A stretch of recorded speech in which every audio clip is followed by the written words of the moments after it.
Hello everyone. Last class हम लोग ने मतलब जो है इलेक्ट्रिक फील्ड लाइंस के बारे में डिस्कस किया था और उससे रिलेटेड जो कॉन्सेप्ट था उसको डिस्कस किया था। आज हम लोग जो बात करेंगे वो electrostatic potential energy, electrostatic potential energy and electric potential के बारे में बात करेंगे। एंड इलेक्ट्रिक पोटेंशियल, ठीक है। जैसे फील्ड और फोर्स मतलब जो है हमने बात किया, उसी प्रकार से फिर हम लोग इलेक्ट्रिक पोटेंशियल एनर्जी और इलेक्ट्रिक पोटेंशियल के बारे में डिस्कस करेंगे। सबसे पहला चीज देखिए, एक एक करके हम लोग सारी चीजें देखते हैं। पहले इलेक्ट्रोस्टैटिक पोटेंशियल एनर्जी, शॉर्ट में अगर हम लोग लिखें तो ईपीई, इलेक्ट्रोस्टैटिक पोटेंशियल एनर्जी का बात करें तो देखिए ये किस प्रकार से हम लोग डिफाइन करते हैं। अगर आप लास्ट ग्रेविटेशन ये सब पढ़े हैं, क्लास 11 में ग्रेविटेशन का टॉपिक था, वो अगर पढ़े होंगे, नहीं भी पढ़े तो कोई बात नहीं। हम लोग जो पोटेंशियल एनर्जी का बात करते हैं वो किसके लिए बात करते हैं, सबसे पहला चीज हम लोग के दिमाग में ये क्लियर होना चाहिए। तो जो हम लोग पोटेंशियल एनर्जी का बात करते हैं, पोटेंशियल एनर्जी का बात करते हैं, ठीक है। जो पोटेंशियल एनर्जी का हम लोग जब ये कहीं भी पोटेंशियल एनर्जी अगर आया तो पोटेंशियल एनर्जी हम लोग किसके लिए बात करते हैं, कंजर्वेटिव फोर्स के लिए, कंजर्वेटिव फोर्स के लिए। पोटेंशियल एनर्जी डिफाइन ही होता है कंजर्वेटिव फोर्स के लिए, बात समझ में आ रही है क्या, कंजर्वेटिव फोर्स के लिए। अब जैसे हम लोग जो आप 11 12 के सिलेबस में पढ़ते हो, तीन तरह के पोटेंशियल एनर्जी पढ़ते हो, जैसे क्या, gravitational potential energy, electrostatic potential energy और मैग्नेटिक पोटेंशियल एनर्जी, ठीक है। और स्प्रिंग पोटेंशियल एनर्जी भी होती है, ये भी हम लोग बात करते हैं। स्प्रिंग पोटेंशियल एनर्जी या elastic potential energy, elastic potential energy, ये चार मतलब जो है हम लोग मतलब जो है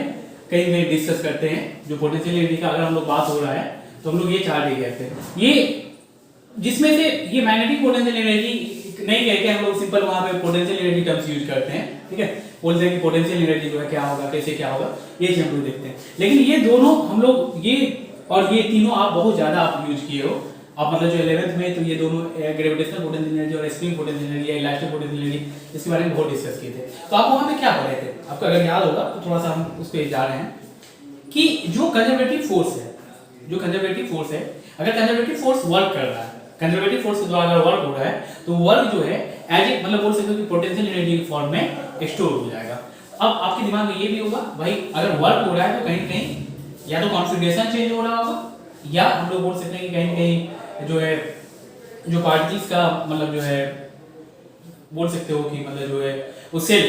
उसका जो इंटरनल ये चीज है वो चेंज हो रहा होगा। ये दो चीज कहीं कहीं चेंज हो रहा होगा। जैसे किसी चीज पर वर्क हो रहा है, वर्क पॉजिटिव है, इसका क्या मतलब है, अगर वर्क पॉजिटिव है तो इसका क्या मतलब है, कुछ ना कुछ कॉन्फ़िगरेशन या कुछ तो चेंज हो रहा है ना, या तो इंटरमोलिकुलर स्पेस या जैसे भी जो भी चीज है वो चीज कहीं कहीं चेंज हो रहा है। आप मैं ये कह रहा हूँ, आप किसी को वर्क कर रहे हो और बोल रहे हो वर्क पॉजिटिव भी है, तो वर्क पॉजिटिव है तो इसका मतलब क्या, वर्क जो आप डिफाइन किए थे आप याद करो, F.ds स्मॉल वर्क जो डिफाइन किए थे F.ds, और ds क्या हो रहा था,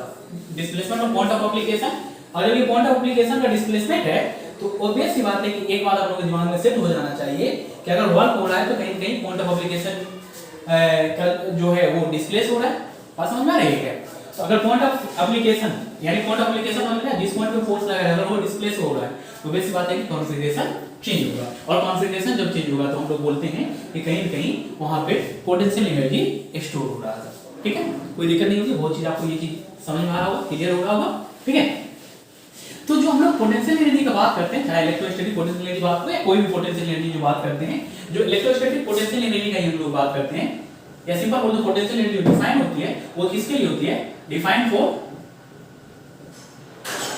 for conservative force. Conservative force, conservative force मतलब क्या, जिसका work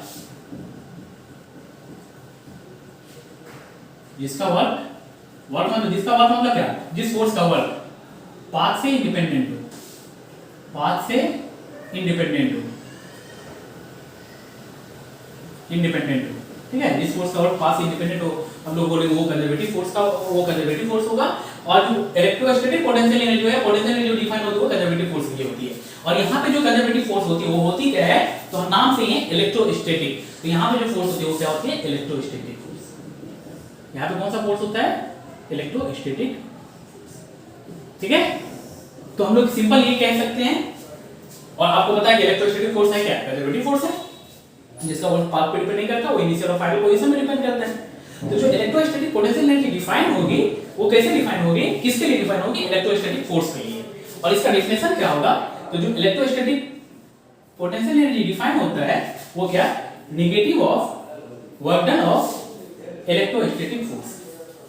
negative of work done of electrostatic force. बात समझ में आ रहा है, negative of work done of electrostatic force. ठीक है, negative work done of electrostatic force. ठीक है, तो ये चीज हम लोग दिमाग में सेट करते हैं। जैसे इस प्रकार से अगर ग्रेविटेशनल पोटेंशियल एनर्जी डिफाइन हो रहा है तो हम लोग ये चीज बोलते हैं कि negative of work done of gravitational force, negative of work done of gravitational force. तो आपको ये चीज क्लियर हो गया होगा, कोई दिक्कत नहीं होगी। जैसा हम लोग एक जनरल एक्सप्रेशन ये करते हैं, जो इलेक्ट्रोस्टैटिक इलेक्ट्रिक पोटेंशियल एनर्जी का जो हम लोग बोल सकते हैं जनरल एक्सप्रेशन निकालना चाहते हैं, वो किस प्रकार से ये देखिए। जैसे सपोज कीजिए एक चार्ज Q है, ठीक है, ये चार्ज Q2 है, ये चार्ज Q है यहाँ पे, तो दूसरा चार्ज जो है ये Q2 है, और ये सेपरेटेड है R1 डिस्टेंस से। हम चाह रहे हैं इस सेपरेशन को चेंज करके ये यहाँ पे लेके चले जाए, या आप चेक कह सकते हो कि यहीं पे ये चार्ज जो है ये इनिशियली ठीक कर, मतलब मान लो ये इनिशियली है, और हम चाह रहे हैं इस चार्ज को यहाँ से यहाँ पे ले जाना, यानी ये R2 पे। ठीक है, ये चार्ज अगर यहाँ पे फाइनल पोजीशन बोल सकते हो, फाइनल यहाँ पे अगर चार्ज आ रही है, अगर इसमें यही बोले हम लोग कि यहाँ पे कितना पोटेंशियल एनर्जी हो रहा है, कितना वर्क करना पड़ रहा है, इलेक्ट्रोस्टैटिक फोर्स के द्वारा कितना वर्क हो रहा है, ये अगर इस तरह की चीजें ये पूछा जाए तो देखिए हम लोग कैसे डिस्कस करते हैं। छोटी चीजें पर हम लोग ये अभी डिस्कस करते हैं कि इलेक्ट्रोस्टैटिक पोटेंशियल एनर्जी स्टोर होगा या नहीं होगा, क्या होगा नहीं होगा, वो सारी चीजें छोटी छोटी बात हम लोग डिस्कस करते हैं। अगर सबसे पहले हम लोग बात करें कि ये इनिशियल पोजीशन है चार्ज का, ये फाइनल पोजीशन है, तो एक चीज दिख रहा है कि ये चार्ज का ये जो पार्टिकल सिस्टम है उसकी कॉन्फ़िगरेशन चेंज हो गई है, पहले ये था ये हो गया। तो कहीं कहीं हम लोग बोल सकते हैं कि इलेक्ट्रोस्टैटिक फोर्स के द्वारा वर्क होगा। तो देखते हैं, अगर हम लोग ये वर्क निकालें तो देखिए किस प्रकार से सॉल्व करते हैं, इसको कोई दिक्कत नहीं होगा। तो ये मैं बस मिटा रहा हूं, ठीक है। अब अगर हमको ये वर्क निकालना हो तो देखिए कैसे निकलेगा, और वर्क निकल जाएगा तो उसी में नेगेटिव साइन लगा देंगे, हम लोग वो क्या निकल जाएगा, इलेक्ट्रोस्टैटिक पोटेंशियल एनर्जी निकल जाएगा। तो सिंपल सिंपल समझिए, जैसे अगर ये चार्ज Q1 है, अगर मान लीजिए डिस्टेंस ये Q2 था, R1 था, हम ये कह रहे हैं कि इसको R1 से R2 ले जा रहे हो ना, तो अब कहीं पे भी अगर मान लीजिए हम लोग एक रैंडम पोजीशन पे अगर हम लोग ये बोले कि R डिस्टेंस पे अगर ये चार्ज यहाँ पे है और यहाँ पे अगर Q2 पे हम फोर्स दिख रहे हैं, अगर यहाँ पे फोर्स दिख रहे हैं, तो जो अगर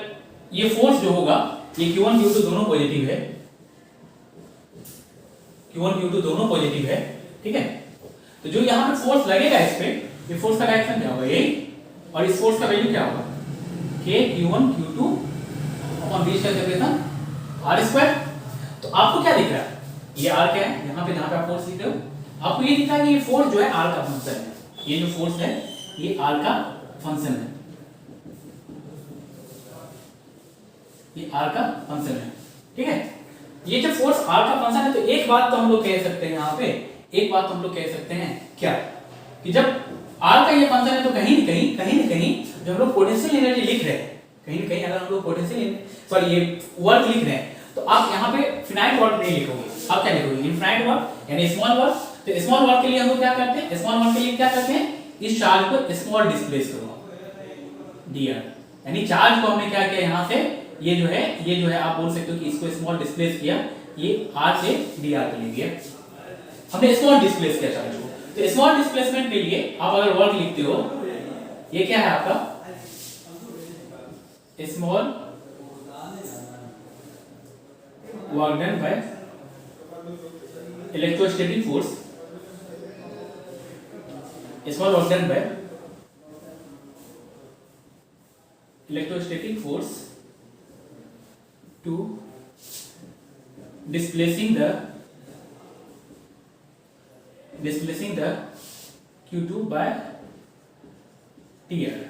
तो ये dw और ये होगा क्या, f dot dr, कोई दिक्कत नहीं होगी, एफ डॉट डी आर। और आपको पता है कि फोर्स भी इसी डायरेक्शन में और ये भी इसी डायरेक्शन में, तो F D R cos of 0 degree, यही चीज हो जाएगा। और जब यही चीज आप लिखते हो तो देखो क्या होगा, आप यही लिखते हो तो देखो क्या हो जाएगा, तो डी डब्ल्यू जो आ गया आपका एफ की जगह क्या, के Q1 Q2 upon R square, के Q1 Q2 upon R square, और डी आर की जगह पे हम लोग लिखा डी आर। अब इसी को इंटीग्रेट कर दो, तो हमने ये बात किया कि जो टोटल वर्क है वो कहां से कहां तक, R1 से इनिशियली R1 से R2 को ले जाने में कितना वर्क करना है, ये वर्क डन में कौन सा फोर्स के द्वारा निकाल लो, इलेक्ट्रोस्टैटिक फोर्स के द्वारा। ये क्या हो गया, यही टोटल वर्क जो है ये एक्चुअल आप निकाल लोगे इसका वर्क, इलेक्ट्रोस्टैटिक फोर्स के द्वारा वर्क निकाल रहे हो, तो ये क्या हो जाएगा, अब सॉल्व करो, k Q1 Q2 बाहर निकल गया, कांस्टेंट है, तो ये 1/r² का डेफिनेशन सॉरी इंटीग्रेशन, ये क्या हो जाएगा 1/r, ये तो हो जाएगा। इसको लेके जाओगे तो क्या r के पावर -2 dr, और इसको जब सॉल्व करोगे तो क्या हो जाएगा r के पावर -2 + 1 और जब ये चीज लिखोगे तो क्या हो जाएगा -1/r। तो ये हो गया कहां से कहां तक, R1 से R2 तक। तो जो इलेक्ट्रोस्टैटिक फोर्स के द्वारा वर्क आया, इलेक्ट्रोस्टैटिक फोर्स के द्वारा जो वर्क आया, देखो क्या आया, k Q1 Q2 और ये पहले R2 पुट करो, -r2 -1/r1। तो ये जो इलेक्ट्रोस्टैटिक फोर्स के द्वारा वर्क आ गया, यानी अगर Q2 जो है, यानी एक चार्ज को हमने फिक्स कर दिया, इसको हमने फिक्स कर दिया, इसको हमने फिक्स ले लिया है, ठीक है, इसके हम लोग ये इसके रिस्पेक्ट में ये बात कर रहे हैं,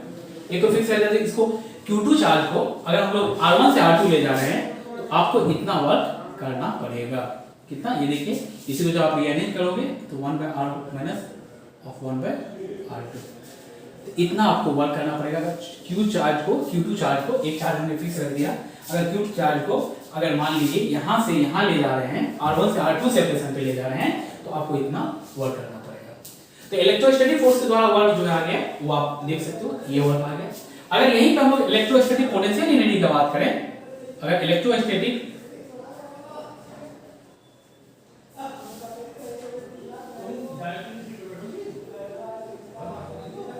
पोटेंशियल एनर्जी का बात करें,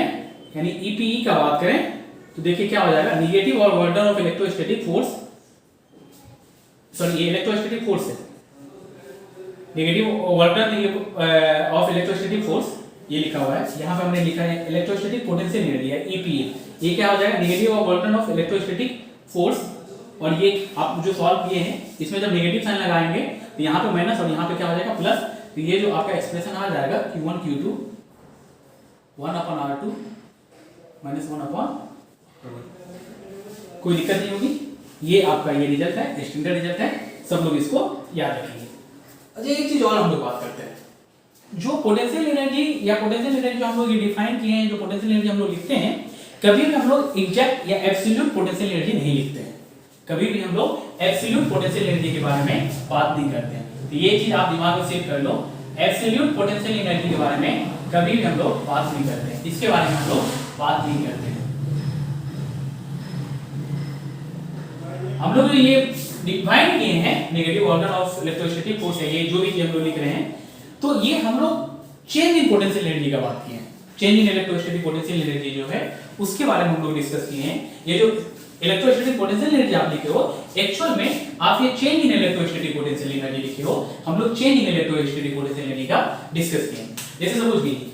यहाँ पे अगर है तो ये इंटरनल एनर्जी यहाँ भी कुछ ना कुछ होगा, उसमें कुछ ना कुछ पोटेंशियल एनर्जी का कंट्रीब्यूशन होगा, और यहाँ भी कुछ ना कुछ कंट्रीब्यूशन है, तो वो कंट्रीब्यूशन हमने ये मान लिया कि कंट्रीब्यूशन सेम है, तो यहाँ से यहाँ तक जो चेंज हुआ है, जो पोटेंशियल एनर्जी चेंज हुआ वो हमने ये लिखा। और एक बात ये कि यहाँ से जो हम लोग चार्ज पार्टिकल्स को ले जा रहे हैं, तो हम लोग ये मान लेंगे यहाँ से ये जा रहा है तो ये काइनेटिक एनर्जी में कोई चेंज नहीं हो रही है, ये भी चीज हम लोग ध्यान मतलब ये चीज आप कह सकते हो यार, मतलब ये भी कह सकते हो कि काइनेटिक एनर्जी नहीं चेंज का मतलब यहाँ पे मैं अभी हम लोग उसको डिस्कस करेंगे तो उसमें और भी चीजें आपको क्लियर हो जाएगी। जैसे हम यहाँ से यहाँ तक चार्ज लेते हैं, काइनेटिक एनर्जी के बारे में एक्चुअल में हम लोग इससे कोई डिस्कस ही नहीं किया, हम लोग पोटेंशियल एनर्जी कैलकुलेट कर रहे थे। लेकिन हम जो अभी ये लिखेंगे, अभी जो हम लोग लिखेंगे, जैसे अगर मान लीजिए काइनेटिक एनर्जी चेंज नहीं होता है, तो वहां पे एक चीज और भी हम लोग डिफाइन करते हैं, क्या, कि जो इलेक्ट्रोस्टैटिक फोर्स के द्वारा वर्क आया है वो देखेंगे किस प्रकार से एक्सटर्नल फोर्स के द्वारा वर्क ये इक्वल होगा जब काइनेटिक एनर्जी नहीं चेंज हो रहा है। काइनेटिक एनर्जी चेंज नहीं हो रहा मतलब क्या कोई एक्सटर्नल फोर्स नहीं लग रहा है, तो किस प्रकार से वो चीज होगा वो हम लोग डिस्कस करेंगे। पहले आप इतना अच्छे से दिमाग में सेट कर लीजिए, कोई दिक्कत नहीं होगा। तो चेंज इन इलेक्ट्रोस्टैटिक पोटेंशियल जो एनर्जी जो आया ये आया, तो हम अब यहाँ पे आप एक टर्म्स में ऐड कर दे रहा हूँ, change in electrostatic potential energy. Change in electrostatic potential energy, यानी जो change in electrostatic potential energy का जब सिंबल लिखोगे तो जो सिंबल आता है वो ये, जो change in electrostatic potential energy का सिंबल है वो ये डेल्टा यू, और ये क्या है आपका delta U equal to k q1 q2 upon 1 upon r2 minus 1 upon r1। और जब हम लोग ये बात करेंगे तो आप इसी को ये भी लिख सकते हो कि फाइनल पोटेंशियल एनर्जी यानी पोटेंशियल एनर्जी एट 2 पे minus initial potential energy at 1 पे इक्वल टू जो रिजल्ट आया है k q1 q2 upon 1 by r2 minus 1 by r1। कोई दिक्कत नहीं होगी, ये चीज आपको समझ में आ रहा होगा। तो देखिए यहीं पे कुछ और केस होता है वो जो हम लोग डिस्कस करते हैं एक एक करके। अब वीडियो पॉज करके इसलिए शॉर्ट ले लीजिएगा और इसको अच्छे से आप नोट्स बना लीजिएगा, ठीक है। जैसे मैंने ये कहा कि जो आप अगर ये चार पार्टिकल्स जैसे q1 यहाँ है, q2 यहाँ है और ये r1 है, तो यहाँ पे जो पोटेंशियल एनर्जी है r1 हमने मान लिया, और ये अगर मान लीजिए यहाँ पे है कॉन्फ़िगरेशन चेंज हुआ है q1 और q2, और यहाँ पे अगर पोटेंशियल एनर्जी ur2 है, तो जो आपने चेंज इन पोटेंशियल एनर्जी लिखा है ur2 माइनस ur1 वो रिजल्ट आपका क्या है, मैं यहाँ पे फिर से लिख दे रहा हूँ k q1 q2 upon r2 minus r1, ठीक है। कोई दिक्कत नहीं होगी। अब देखिए कुछ बातें और है जो हम लोग को यहाँ पे दिमाग में सेट रखना होगा, वो ये कि अगर हम लोग जैसे मान लीजिए कि हम लोग जैसे कोई एक सिस्टम क्रिएट कर रहे हैं, ठीक है, 2 पार्टिकल सिस्टम क्रिएट कर रहे हैं, ये हम लोग 2 पार्टिकल के लिए बात कर रहे हैं, और जो हम लोग ये पोटेंशियल एनर्जी का बात कर रहे हैं वो इंटरेक्शन पोटेंशियल एनर्जी होती है। ये जो पोटेंशियल एनर्जी की बात कर रहे हैं ये इंटरेक्शन पोटेंशियल एनर्जी है। जैसे मैं ये कह रहा हूँ कि अगर सपोज कीजिए कोई सिस्टम में हम लोग ये क्रिएट कर रहे हैं, जैसे इनिशियली चार्ज इनफाइनाइट पे है, तो हम लोग एक चीज रेफरेंस कंसीडर करते हैं। रेफरेंस हम लोग लेते हैं, रेफरेंस क्या है कि जो आपका r टेंड्स टू इनफाइनाइट है। अब हम लोग ये बोले इनिशियली अगर वो इनफाइनाइट पे है, अगर r टेंड्स टू इनफाइनाइट पे है, तो हम लोग वहां पे जो पोटेंशियल एनर्जी कंसीडर करते हैं, ये आप भी याद रखोगे,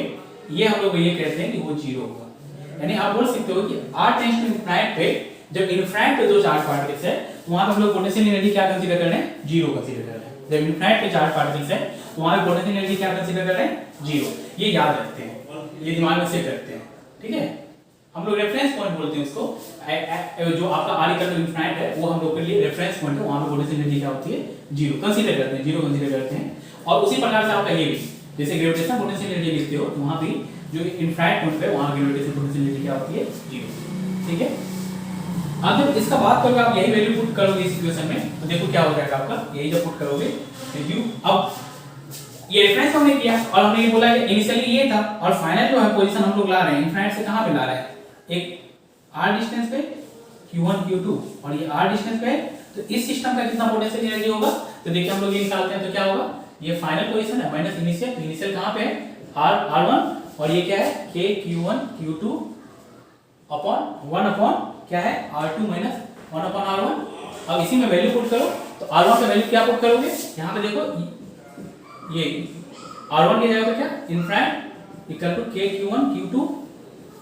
1 अपॉन r2 की जगह पे r 1 अपॉन r1 की जगह पे इनफाइनाइट, और जो ये आपका आ गया ये क्या आ गया k q1 q2 बटे r, क्योंकि ये वैल्यू क्या है जीरो और ये वैल्यू भी क्या आ गया जीरो, तो जो आपका इलेक्ट्रोस्टैटिक पोटेंशियल एनर्जी आ गया ये आ गया k q1 q2 upon r, ये r का फंक्शन आ गया, आपको ये चीज दिख सकता है, ये आप जो है ये दिख रहे हो जो इलेक्ट्रोस्टैटिक पोटेंशियल एनर्जी आ गया वो आपका 1 बाय r के डायरेक्टली प्रोपोर्शनली है या आप r के इनवर्सली प्रोपोर्शनली आप लिख सकते हो। कोई दिक्कत नहीं है, ये चीज समझ में आ गया, ये पोटेंशियल एनर्जी है, कोई दिक्कत है, कोई कंफ्यूजन नहीं होगा। अब इसी में ढेर सारा चीज आपको पूछ देगा, आपको ढेर सारा क्वेश्चन इस पे आ जाता है। जैसे सपोज कीजिए जैसे मैं कुछ क्वेश्चंस का डिस्कस कर रहा हूं, कोई n चार्ज पार्टिकल्स, जैसे हम लोग ये 2 पार्टिकल्स चार्ज के लिए बात किया, अगर इसी प्रकार से n चार्ज पार्टिकल्स के लिए बात करें, जैसे n चार्ज पार्टिकल्स के लिए बात करें तो वहां पे क्या होगा, n चार्ज पार्टिकल्स के लिए अगर हम लोग बात करें तो वहां क्या होगा, तो प्रिंसिपल ऑफ सुपरपोजिशन आप पढ़े ही हैं, प्रिंसिपल ऑफ सुपरपोजिशन पढ़े ही हैं, सेम चीज यहां पे हम लोग रिजल्ट यूज करते हैं। जैसे मान लीजिए Q1 Q2 Q3 Q4 Q5 या Qn, ठीक है। तो हम लोग ये जितना भी पेयर बन रहा है 1 2 3 4 5 6 जो भी पेयर बन रहा है, यानी जो हम लोग पोटेंशियल एनर्जी लिख रहे हैं, ये कौन सा पोटेंशियल एनर्जी है आपका, interaction potential energy, interaction potential energy. तो इंटरेक्शन पोटेंशियल एनर्जी हम लोग ये लिख रहे हैं, तो जितना पेयर बन सकता है, जितना जो पेयर बन रहा है, जैसे हमने यहाँ पे अगर n पार्टिकल्स है तो वहां पे आप लोग अगर लिख रहे हैं, तो जो टोटल पोटेंशियल एनर्जी आप अगर लिख रहे हो तो वहां पे क्या होगा, U12 प्लस U13 प्लस, यानी n नंबर ऑफ पार्टिकल्स आप कह सकते हो कि जितना भी है, जितना इंटरेक्शन पेयर बन सकता है वो सारा चीज हम लोग करके वो हम लोग ये बोल सकते हो कि टोटल जो है नंबर, देख लो कितना पेयर बन रहा है और सबके कॉरस्पॉन्डिंग जो पोटेंशियल एनर्जी है उसका सम कर दीजिए, उसका सम कर दीजिए, तो उससे का मतलब जो है हम लोग उससे बोल सकते हैं कि सिस्टम का पोटेंशियल एनर्जी आपका आ जाएगा। जैसे आप देखिए एक एग्जांपल हम लोग करते हैं, उससे चीजें आपको क्लियर हो जाएगी, ठीक है, उससे आपको चीजें और अच्छे से क्लियर हो जाएगी। जैसे सपोज कीजिए एक एग्जांपल ये है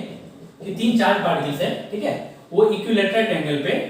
सिचुएटेड है, बोला कि इनफिनिट पे, इनिशियली इनफिनिट पे था और यहाँ पे हम लोग बोल सकते हैं कि ये जो है इनफिनिट से ये इक्विलैटरल ट्रायंगल पे सिचुएटेड है, इनफिनिट से ला रहे हैं और ये सिस्टम क्रिएट कर रहा है। तो आपको बोल दिया कि सिस्टम का इलेक्ट्रोस्टैटिक पोटेंशियल एनर्जी कितना होगा। तो इलेक्ट्रोस्टैटिक पोटेंशियल एनर्जी आपको लिखना है तो आपको एक चीज दिमाग में तुरंत आ जाएगा, ये चार पार्टिकल्स 1 2 और 3, ये 3 चार्ज पार्टिकल्स है। तो यहाँ पे जो पेयर बन रहा है तो कौन सा बन रहा है, 1 2 का, फिर 1 3 का, फिर 2 3 का, यही तो पेयर बन रहा है, 1 2 और 3। तो यहाँ पे जो बोल सकते हो कि टोटल ये है, और जब आप ये लिखोगे तो ये क्या हो जाएगा, k Q1 Q2, तो Q Q दोनों है और बीच का जो सेपरेशन है, सेपरेशन कितना है 1 प्लस Q1 Q3, तो आप देख सकते हो k Q Q और बीच का सेपरेशन है 1 k Q Q और बीच का सेपरेशन है, यानी पोटेंशियल एनर्जी जो डिपेंड करता है वो क्या चीज पे डिपेंड करता है, उसके दोनों के बीच के जो सेपरेशन है, 2.4 के बीच का जो सेपरेशन है उस चीज पे डिपेंड करता है। तो आप यहाँ पे देख सकते हो, तो जो U आ गया आपका k Q² a, या बोल सकते हो कि इसको अगर सम करोगे 3k² a, तो यहाँ पे हम लोग देख सकते हैं। इसी प्रकार से जब आप ये लिखते हो, जैसे मान लो स्क्वायर है, स्क्वायर के लिए अगर आप मतलब बात कर रहे हैं, स्क्वायर के वर्टिसेज पे अगर मान लीजिए 4 4 पार्टिकल सिचुएटेड है और वहां पे हम लोग को पोटेंशियल एनर्जी लिखना है, तो हम लोग कैसे लिखेंगे, जैसे एक स्क्वायर है ये, ठीक है, स्क्वायर है, साइड ए है और हम लोग यहाँ पे अगर 4 पार्टिकल्स Q Q Q है, सब आइडेंटिकल चार्ज है, यहाँ पे अगर हम लोग लिखते हैं ये स्क्वायर है आपका, तो यहाँ पे टोटल इंटरेक्शन पोटेंशियल एनर्जी क्या होगा, इसका नेमिंग कर दो, ये 1 2 3 4। अब यहाँ पे कैसे लिखोगे टोटल पोटेंशियल एनर्जी, कैसे लिखोगे, तो देखो पेयर कितना बन रहा है, U1 2 का 1 2, उसके बाद 2 3, यानी इस या आप सिंपल ये समझो, एक के साथ कितना है पेयर बन रहा है, 1 के साथ कितना है, 1 2 का 1 3 का 1 3 का 1 4 का 1 4 का। अच्छा किसी के दिमाग में ये भी आएगा कि सर जैसे 1 2 का लिखे तो क्या 2 1 का भी लिखेंगे क्या, तो ये दोनों एक ही है, 1 2 का लिखो या 2 1 का लिखो तो दोनों एक ही है, तो उसको ऐसा नहीं कि दो काउंट करेंगे, इसको एक ही काउंट करेंगे, ठीक है, उसको एक ही काउंट करेंगे, जैसे इसका लिखो या इसका लिखो वो एक ही काउंट होगा। अब जब आप ये लिखोगे तो यहाँ पे आप कह सकते हो कि Q3 ये 2 3 जो आपका ये आया पोटेंशियल एनर्जी ऑफ 2 3 के बीच का जो इंटरेक्शन पोटेंशियल एनर्जी है, फिर उसी के बाद आप बोल सकते हो क्या 2 4 का, 2 4 का, फिर आपका 3 4 का, फिर आपका क्या आ गया 3 4,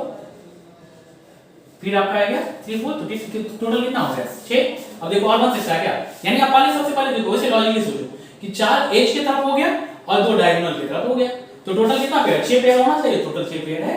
1 2 3 4 5 6, तो 6 पेयर जिसमें 4 क्या है, जो 4 आप देखोगे 1 2, उसके बाद जो है 1 3 छोड़ो डायगोनल, 1 4 साइड का है, 2 3 साइड का है, 2 4 छोड़ो और 3 4 साइड का है। तो ये जो सर्कल हमने किया है ये सब साइड के होंगे, तो आप यहाँ पे डायरेक्ट लिख सकते हो क्या k Q² a, और साइड का कितना 4 है तो 4 पे ये, और डायगोनल के लॉन्ग क्या है तो k Q² डायगोनल का लेंथ कितना होगा √2a, इसके बीच का जो सेपरेशन है ये डायगोनल का लेंथ कितना होगा √2a, तो जो आप ये लिखोगे ये √2a ये भी √2a, तो √2a, तो ये कितना है, कितना है इसका पेयर बना 2, तो टोटल 6 पेयर, तो आप यहाँ पे लिख सकते हो ये क्या हो गया 4 के क्यू स्क्वायर बटे ए प्लस 2 के क्यू स्क्वायर या रूट 2 यहाँ पे कैंसिल कर दो ए, यही चीज हो गई यहाँ पे स्क्वायर। तो आप यहाँ से इलेक्ट्रोस्टैटिक पोटेंशियल एनर्जी देख सकते हो। अब आपके दिमाग में एक क्वेश्चन ये आ रहा होगा कि सर आपको तो पता है, ठीक है, आपने तुरंत लिख दिया 4 बनेगा 6 बनेगा, हम कैसे करें? आपके दिमाग में ये होगा तो देखो एक रिजल्ट है जो हम लोग याद रखते हैं, जो मैथ्स के स्टूडेंट होंगे उसको पता होगा, परमुटेशन कॉम्बिनेशन एक कुछ चीज होती है। तो कॉम्बिनेशन हम लोग करते हैं m का कॉम्बिनेशन, मान लें n चार्ज पार्टिकल्स है और कितना का पेयर बनाते हैं 2 का, तो nc2 लिखते हैं और इसको जब सॉल्व करते हैं n फैक्टोरियल बटे 2 factorial into n minus 2 factorial, ये चीज आता है। इसको थोड़ा सा और सिंपलीफाई करो, n into n minus 1 n minus 2 factorial बटे 2, सॉरी ये 2 इनटू n माइनस 2 फैक्टोरियल, ये खत्म हो गया। तो जो आपका टोटल पेयर होता है वो ये होता है। अगर n चार्ज पार्टिकल्स है और दो का पेयर बनाना है और उसमें से ये ऑर्डर मतलब जो है ये इंपॉर्टेंट नहीं है, मतलब इसको 2 काउंट नहीं करे, एक ही काउंट कर रहा है, चाहे आप 1 2 लिखो या 2 1 लिखो, तो उस केस में जो नंबर ऑफ पेयर बनेगा वो इतना बनेगा। अब टेस्ट करके देख लो, यहाँ पे देखो n का वैल्यू कितना है 3, यानी n का है क्या नंबर ऑफ चार्ज पार्टिकल्स, यहाँ पे 3 चार्ज पार्टिकल्स है, तो जो टोटल पेयर बना वो कितना बना वो देख लीजिए। तो टोटल पेयर बना कितना आपका, टोटल पेयर जो बना है आपका देख लीजिए वो कितना बना 3 इंटू 3 माइनस 1 बटे 2, ये कितना हो गया 3 इंटू 2 बटे 2, ये 3 पेयर। आप देख सकते हो ये 3 नंबर ऑफ पेयर, इससे आपको पता चलेगा कौन कौन पेयर बनेगा, ये आपको एनालिटिकली ऐसे सोचना होगा, ठीक है। यहाँ पे आपको दिख रहा है 3 पेयर, यहाँ पे देखो 4 चार्ज पार्टिकल्स है, यहाँ पे कितना पेयर बनेगा तो n इक्वल टू 4। अब यहाँ पे जब नंबर ऑफ पेयर का बात करो, नंबर ऑफ पेयर, तो ये देखो कैसे होगा 4 इंटू 4 माइनस 1 बटे 2, ये चीज होगा 4 इंटू 4 माइनस 1 बटे 2, ये क्या हो गया आपका, ये 2 इंटू 3, ये क्या होगा 6। टोटल नंबर ऑफ पेयर कितना 6 पेयर तो बना, ये चीज आपको यहाँ से इंफॉर्मेशन मिल जाएगा, लेकिन वो पेयर होगा कौन कौन सा ये चीज आपको मतलब जो है ये इसी से जाना पड़ेगा, बेसिक लेवल से जाना पड़ेगा। जैसे मैं एक क्वेश्चन आपके ये यहाँ तक कोई दिक्कत नहीं होगी, एक क्वेश्चन बहुत पहले आईआईटी पूछा था, बहुत अच्छा क्वेश्चन पूछा था, ठीक है। तो उसमें देख सकते हो आप ये रिजल्ट याद रख लीजिएगा NC2 और ये जो नंबर ऑफ पेयर है, ये चीज आपका जो रिजल्ट आ रहा है ये चीज आप ध्यान रखिएगा। अब जो यहाँ पे एक जो क्वेश्चन पूछा था, बहुत अच्छा क्वेश्चन पूछा था, देखिए वो क्वेश्चन क्या था, उस चीज को हम लोग डिस्कस कर रहे हैं। क्वेश्चन ये था कि जो n मतलब 8 चार्ज पार्टिकल्स था और वो एक क्यूब के वर्टेक्स पे था, क्यूब है ठीक है, इसके वर्टेक्स पे और ये सब आइडेंटिकल चार्ज है। अब हो सकता है कि कुछ चार्ज का मतलब ये आइडेंटिकल भी है और ना ही भी रह सकता है, लेकिन हम आइडेंटिकल लेके आपको सॉल्व कर रहे हैं। इसका क्यूब जो है, क्यूब ऑफ साइड, इसका साइड जो है ए है। आपको टोटल पोटेंशियल एनर्जी लिखना है, टोटल इलेक्ट्रोस्टैटिक पोटेंशियल एनर्जी लिखना है, यानी यू टोटल लिखना है। तो सबसे पहला चीज हमारे पास ये होता है कि कितना पेयर बनेगा। तो आप number of pair equal to, अभी आपने रिजल्ट देखा था, number of pair equal to, अभी आपने रिजल्ट देखा था क्या, number of pair equal to result आप देखा था n into n minus 1 बटे 2, जहां पे n क्या था number of charge particles, number of charge particle. तो यहाँ पे जब पुट करोगे नंबर ऑफ पेयर कितना आ जाएगा, n का वैल्यू क्या है 8 चार्ज पार्टिकल्स है, 8 minus 1 बटे 2, ये क्या हो जाएगा 4 into 7 28। तो एक बात समझ में आ गई आपको कि यहाँ पे टोटल कितना पेयर बन रहा है, 28 पेयर बन रहा है। कितना पेयर बन रहा है 28 पेयर बन रहा है, ये आप देख ले रहे हो। तो अब 28 पेयर होगा कैसे कैसे, तो अब ये देखो टोटल वर्टेक्स, तो टोटल साइड कितना होता है क्यूब में, तो जो 28 पेयर बना तो देखो कैसे होगा, इसको डिवाइड करो, बोलोगे 4 पार्ट में क्यों गए, अभी आपको बताते हैं। ये साइड के अलोंग साइड के अलोंग कितना पेयर बनेगा, तो टोटल कितना साइड है 12 है, 4 4 8 4 12 देख सकते हो, तो ये 12। तो अब टोटल साइड के अलोंग जो लिखोगे तो 12, तो वो कितना होगा, साइड के अलोंग जब आप लिखते हो तो देखो k q स्क्वायर और साइड का लेंथ कितना है a, तो ये इसमें कितना पेयर बना आपका 12, तो ये इनटू 12, तो दिक्कत नहीं होगी, इनटू 12 ये हो गया। अब आप फेज डायगोनल के अलोंग देखो, फेज डायगोनल के अलोंग फेज डायगोनल के अलॉन्ग जब देखोगे, फेज डायगोनल का मतलब क्या, ये और एक फेज में कितना डायगोनल, दो, तो टोटल क्यूब में कितना फेज डायगोनल होता है, 12। तो आप यहां से भी कह सकते हो ये जो है फेज डायगोनल के अलॉन्ग, तो कितना पेयर बन रहा है 12, यहां भी कितना 12। फेज डायगोनल का लेंथ कितना होता है √2a, अगर साइड a है तो ये क्या हो जाएगा √2a। अब यहां पे जब लिखोगे तो क्या हो जाएगा kq² अपॉन √2a इंटू 12, ठीक है, ये आपका हो गया। और नेक्स्ट जब हम लोग बात करें तो टोटल देखिए कितना 12/24, और भी चार कहीं नहीं होगा, आपको याद होगा क्या कि जो बॉडी डायगोनल होता है, जैसे यहां से इसके बारे में बात करो या यहां से इसके बारे में बात करो, ये क्या है बॉडी डायगोनल। तो body diagonal, number body diagonal कितना होता है 4, तो नंबर बॉडी डायगोनल, अगर बॉडी डायगोनल के अलॉन्ग बात करो, अलॉन्ग बॉडी डायगोनल, तो क्या होगा नंबर ऑफ बॉडी डायगोनल होता है कितना, वो कितना होता है 4। आप ये कह सकते हो नंबर बॉडी डायगोनल अगर 4 है तो हम लोग ये बोल सकते हैं कि जो टोटल बॉडी डायगोनल के अलॉन्ग पोटेंशियल एनर्जी होगा वो क्या होगा, और बॉडी डायगोनल का लेंथ कितना होता है √3a, वो कितना होता है √3a। आप कह सकते हो kq² qq1, तो qq1 इक्वल है kq² अपॉन √3a, और कितना पेयर बनेगा इसके साथ 4। तो जो टोटल होगा आप यहां पे देख सकते हो 4 12 तो कितना हो गया 28, और जब टोटल आप ये निकालोगे तो टोटल जो पोटेंशियल एनर्जी हो जाएगा वो क्या हो जाएगा, ये 12 kq² बटे a प्लस 12 kq² बटे √2a प्लस 4 kq² बटे √3। तो आपको यहां से चीजें क्लियर हो रही है कि किस प्रकार से हम लोग इलेक्ट्रोस्टैटिक पोटेंशियल एनर्जी लिख सकते हैं। इस प्रकार से ढेर सारा क्वेश्चन इस पे हो सकता है पोटेंशियल एनर्जी से रिलेटेड, जो इंटरेक्शन एंड पोटेंशियल एनर्जी से आप मतलब ये बात कर सकते हैं। अब नेक्स्ट हम लोग बात करते हैं, आपको ये चीज थोड़ा सा क्लियर हो गया होगा। और नेक्स्ट एक चीज और हम लोग यहाँ पे देख सकते हैं, वो क्या कि जो है वर्क एनर्जी थ्योरम कैसे अप्लाई करते हैं, वो भी चीज हम लोग बात कर सकते हैं, ठीक है। वर्क एनर्जी थ्योरम कैसे अप्लाई करते हैं वो भी चीज बात कर सकते हैं। उससे पहले एक चीज हम लोग देख लेते हैं, क्या इलेक्ट्रिक पोटेंशियल। इलेक्ट्रिक पोटेंशियल क्या होता है, उस पर कैसे बात करते हैं वो चीज देख लेते हैं। देखिए हमने पोटेंशियल एनर्जी देखा, अब नेक्स्ट है आपका इलेक्ट्रिक पोटेंशियल, ठीक है। तो जो इलेक्ट्रिक पोटेंशियल है वो देखिए इसके लिए हम लोग कैसे बात करते हैं, जैसे हम लोग अगर ये आपको याद होगा कि हम लोग इलेक्ट्रिक फील्ड बात किए हैं, तो किसी रीजन में इलेक्ट्रिक फील्ड है उसको पढ़ने के लिए हमने इलेक्ट्रिक फील्ड इंटेंसिटी वेक्टर से पढ़ा, उसको एक और मतलब क्वांटिटी से हम लोग उसका एनालिसिस करते हैं, वो क्या है इलेक्ट्रिक पोटेंशियल। इलेक्ट्रिक पोटेंशियल से भी जो इलेक्ट्रिक फील्ड रीजन है वहां पे उस चीजों को हम लोग एनालिसिस करते हैं, किस प्रकार से करते हैं वो चीज हम लोग आगे देखेंगे। लेकिन पहले सबसे पहले हम लोग ये देखते हैं कि इलेक्ट्रिक पोटेंशियल होती क्या है। तो अब जो इलेक्ट्रिक पोटेंशियल डिफाइन होता है वो सेम चीज, जैसे आप अगर आप यहाँ पे ये बात कर रहे हैं कि अगर मान लीजिए कोई चार्ज Q है और यहाँ से आप इसको यहाँ से यहाँ ले जा रहे हैं, या अभी आपने जो ये चीज देखा क्या कि मतलब जो मान लीजिए पोटेंशियल एनर्जी के लिए बात की है,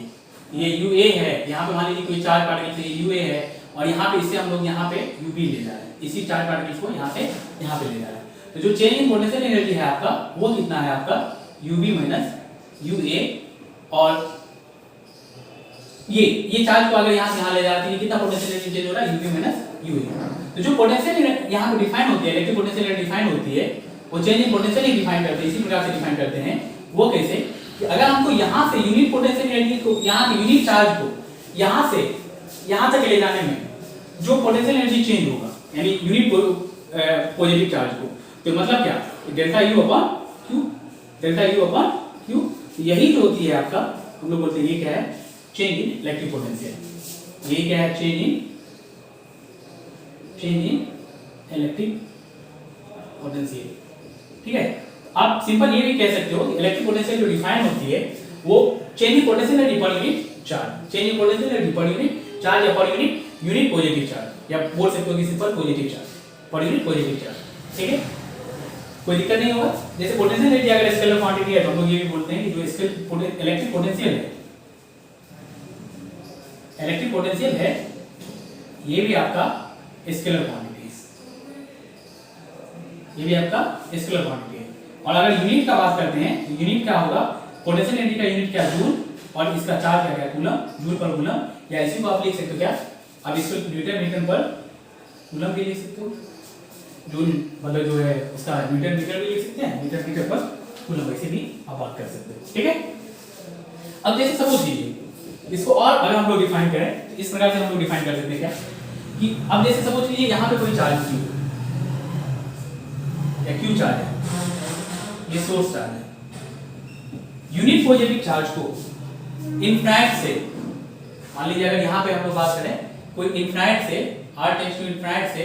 अगर यूनिट पॉजिटिव चार्ज को यहाँ से यहाँ तक लाने में, अगर मान लीजिए यहाँ से यहाँ तक लाने में r डिस्टेंस तक, यहाँ से यहाँ तक r डिस्टेंस तक लाने में जो इलेक्ट्रोस्टैटिक फोर्स को जो या एक्सटर्नल फोर्स को इसके अगेंस्ट वर्क करना पड़ रहा है या इसके द्वारा जो इस पे वर्क हो रहा है वही जो है क्या है आपका इलेक्ट्रिक पोटेंशियल। तो यहाँ पे जब आपको मतलब इलेक्ट्रिक पोटेंशियल लिखना है, अगर ये चार्ज यहाँ पे है वन पॉजिटिव चार्ज यहाँ पे, तो यहाँ पे जो इलेक्ट्रिक पोटेंशियल होगा वो क्या लिखेंगे, change in electric potential energy. तो change in electric potential energy क्या होता है आपका डेल्टा यू, और डेल्टा यू अगर यहाँ पे लिखेंगे तो आप ये चीज कह सकते हो डेल्टा क्यू के क्यू अपॉन ये क्या हो जाएगा आर। तो हम लोग ये बात कह सकते हैं कि अगर आर पॉइंट पे अगर आप इलेक्ट्रिक पोटेंशियल लिखते हो तो वो क्या होगा के क्यू अपॉन आर। तो एक चीज हम लोग को यहाँ से क्लियर हो रही है क्या, जैसे हम लोग इलेक्ट्रिक पोटेंशियल एनर्जी अभी देखे, इलेक्ट्रिक पोटेंशियल एनर्जी किस चीज का फंक्शन था, मतलब आर का फंक्शन था और आर के इनवर्सली रिलेटेड था। उसी प्रकार से हम लोग इलेक्ट्रिक पोटेंशियल को देखें तो वो भी जो है आपका आर का फंक्शन है और आर का किस प्रकार से फंक्शन है, इनवर्सली प्रोपोर्शनल है। तो ये बात हम लोग दिमाग में सेट रखते हैं। ठीक है, कोई दिक्कत नहीं होगी। आप चाहो तो इसके लिए मतलब जो है ग्राफ ये सब भी ड्रॉ कर सकते हो। ठीक है, वो ग्राफ ये सब भी हम लोग देख सकते हैं। अभी हमें ये हम लोग का जो बात था वो यहाँ पे स्टार्ट हुई थी कि जो हम लोग कैसे वर्क एनर्जी थ्योरम और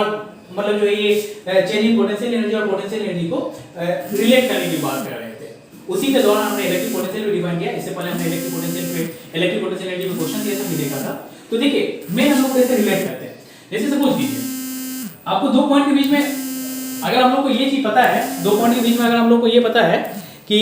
कैसे ये हो रही है कि मतलब जैसे पोटेंशियल एनर्जी कितना चेंज हो रही है, या सिंपल आपको ये पता है कि कितना पोटेंशियल चेंज हो रही है।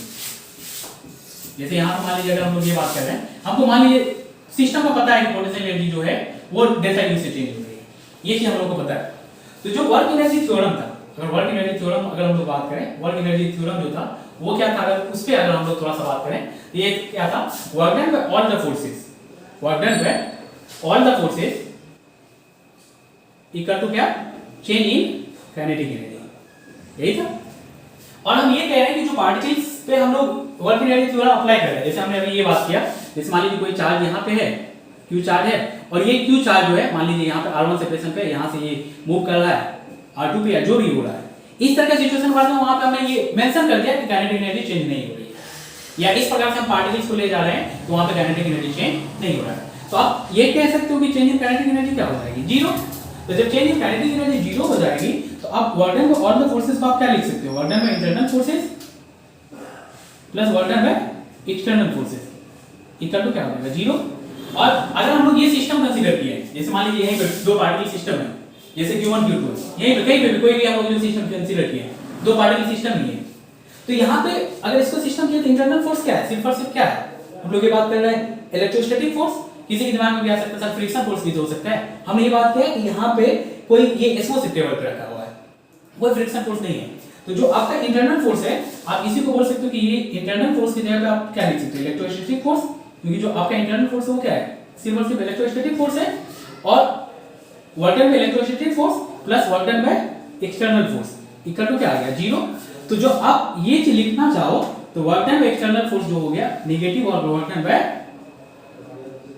इलेक्ट्रोस्टैटिक फोर्स, ये W of external equal to क्या आ गया, नेगेटिव और work done by electrostatic force. तो हम लोग एक्चुअल में जो बात कर रहे थे, अभी फिर से हम लोग उसी टॉपिक पे आ रहे हैं। हमने अभी पोटेंशियल एनर्जी डिफाइन किया था, तो पोटेंशियल एनर्जी हमने क्या लिख दिया था, negative of work done of electrostatic force. अब कई बार बुक में ये भी चीज लिख देते हैं तो लोग कंफ्यूज हो जाते हैं, W ऑफ एक्सटर्नल। पर ये एक पार्टिकुलर कंडीशन के लिए है, कब कंडीशन के लिए, किस कंडीशन के लिए है, ये पूरा स्टोरी आपको यहां से समझ में आएगी,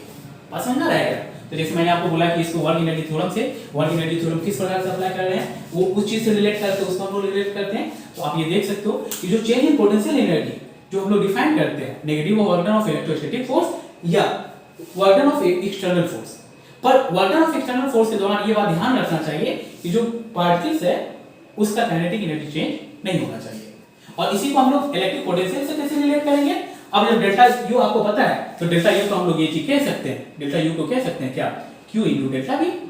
Q into delta we. Q into delta we जो है आप W ऑफ इलेक्ट्रोस्टैटिक्स लिखो या W ऑफ एक्सटर्नल लिखो, आपको कंडीशन बस ध्यान रखना चाहिए। आप ये कह सकते हो, या आप चेंज इन पोटेंशियल अगर लिखते हो तो आप इसको ऐसे भी लिख सकते हो, W of electrostatics upon Q, या डेल्टा V इक्वल टू